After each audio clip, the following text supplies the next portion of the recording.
원불교를 알지 못하는 사람들을 위한 원할머 영상입니다.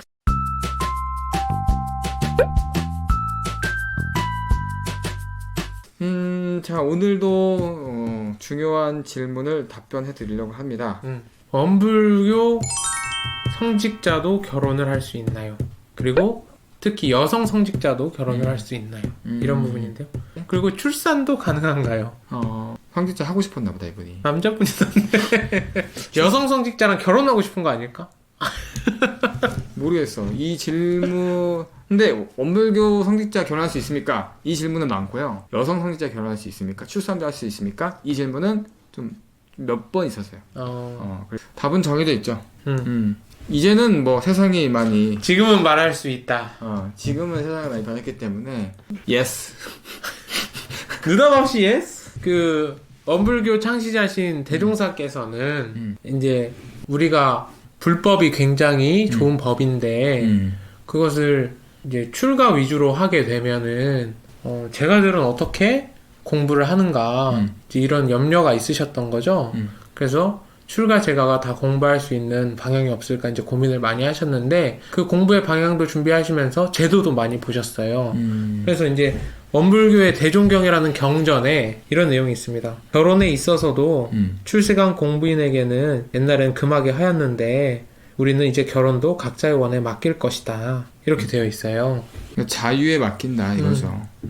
그리고 이제 출생도 가능한가요? 이 부분은 이제 명확하게 법문에 나와 있진 않은데 저는 그 유추해 볼 수 있는 게 하나 있어요. 원불교에. 그 세전에 보면 원불교 정산종사라는 이대 종법사님께서 이제 기술하신 책인데 거기에는 이제 출생, 뭐 혼례, 뭐 다 나오잖아요. 사람의 인생의 모든 것들이 다 써있죠. 그렇게 그래서 출생도 나와 있고 뭐도 다 나와 있는데 결혼은 가능한데 출산은 못하게 한다. 이거는 아직은 잘 모르겠고 출산 가능한가 근데? 불가능하다는 조항은 없었죠 아직까지. 누가? 여성 교무님이? 여성 교무님 그냥 그거 물어본 것 같아요. 근데 이게 좀 올해 또 제도가 이제 다시 이제 재정비된 거기 때문에 저도 아직 열람을 할 수는 없지만 되겠죠. 왜냐하면 모든 것은 이제 남성 교육자 동등하게 평등하게 가는 거 아닌가요? 그러면 이렇게 얘기를 하죠. 출산 가능한지 저희는 모르겠습니다. 진짜 모르겠어요. 저희 영상 보고 아는 분이 댓글로 좀 이건 모르겠습니다. 남겨주시고 아니면은 누가 좀 나와주세요.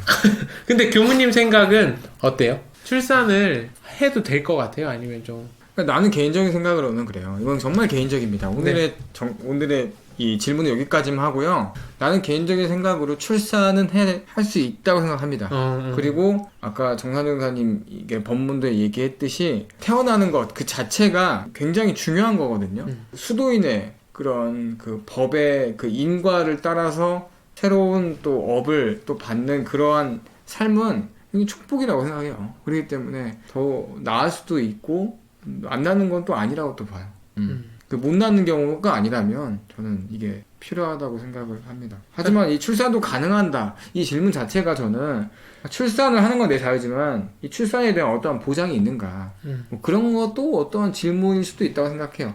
사실 저는 이제 이 얘기를 하면서 두 가지가 생각이 나는데 첫째는 성과 우리가 말하는 그 성이 있잖아요. 섹슈얼? 그런 성과 그리고 성직에 관한 그 두 개의 관계에 대해서 보통은 성교육 받을 때 이러죠. 성은 굉장히 뭐 고귀한 것이고 뭐 굉장히 자연스러운 것이고 뭐 이렇게 교육을 받는데 종교에서의 어떤 성은 금기시했던 부분이었던 것 같아요. 제가 지금까지 느끼기에는. 그러니까 사실 요즘 시대 사람들이 느끼기에는 약간 좀 다른 방향이 있죠. 아니 어릴 때 학교에서는 성은 고귀한 거고 참 자연스러운 거고 너희들은 참 축복받은 존재고 이렇게 얘기했는데 종교에서는 야 성은 좀 그거는 인간의 욕망이고 어쩌고 저쩌고 이런 식으로 이렇게 좀 가게 되면 이 두 개가 너무 상반되잖아요.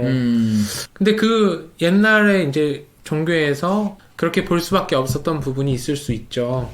그래서 이제 그거를 인내하면서 이제 나아가는 분에게 우리는 와 정말 대단하다라고 느끼고 그런 분들도 그냥 이걸 참기 위해서 참는 것이 아니라 본인이 세상 일에 더 매진을 하기 위해서 이걸 포기한 것이라고 이제 그 관점으로 봐야 되거든요. 그렇죠. 그래서 그게 정확히 나와요. 그게 저 법문에 정확히 나오잖아요. 출산도 가능한가요에 대해서는 저는 출산도 그 본인의 선택에 맡겨야 한다. 요즘은 출산 안 하는 일반인 부부들도 많거든요. 그런 부분에 있어서 사실 여성 성직자 결혼도 할 수 있다 없다의 개념을 떠나서 본인의 선택에 맡겨야 된다. 이게 이제 정확한 그 내용이거든요. 출산도 선택을 할 수 있게끔 둬야 되지 않나. 근데 문제는 뭐냐면 제도적인 부분이 문제가 있죠. 나도 여기서 지금 제도가 자꾸 올라왔어. 사례가 없고 판례가 없기 때문에 제도적인 게 계속 부딪히거든요, 지금. 출산휴가 이런 거 개념 없잖아요. 그러니까 지금 그런 건 당연한 건데 여성 교역자에 대한 그 부분도 아직 전례가 없어요. 그렇기 때문에 결혼식부터 해가지고 이런 것들이 어떻게 될지 다 모르는 일이거든요. 중요한 거는 남성 교육자와 여성 교육자가 평등하게 그 하고 싶은 자유를 준다. 이거기 때문에 아무래도 뭐 제가 볼 때는 크게 뭐 안 된다는 부분은 없을 것 같아요. 그렇지 않을까요? 그 정도? 잘 모르겠습니다. 이제 가능하면 좋겠다라는 개인적인 바람을 담아서 오케이. 자, 오늘은 여기까지 질문의 답변을 드리도록 하겠습니다. 지금까지 원알못 이었습니다. 안녕.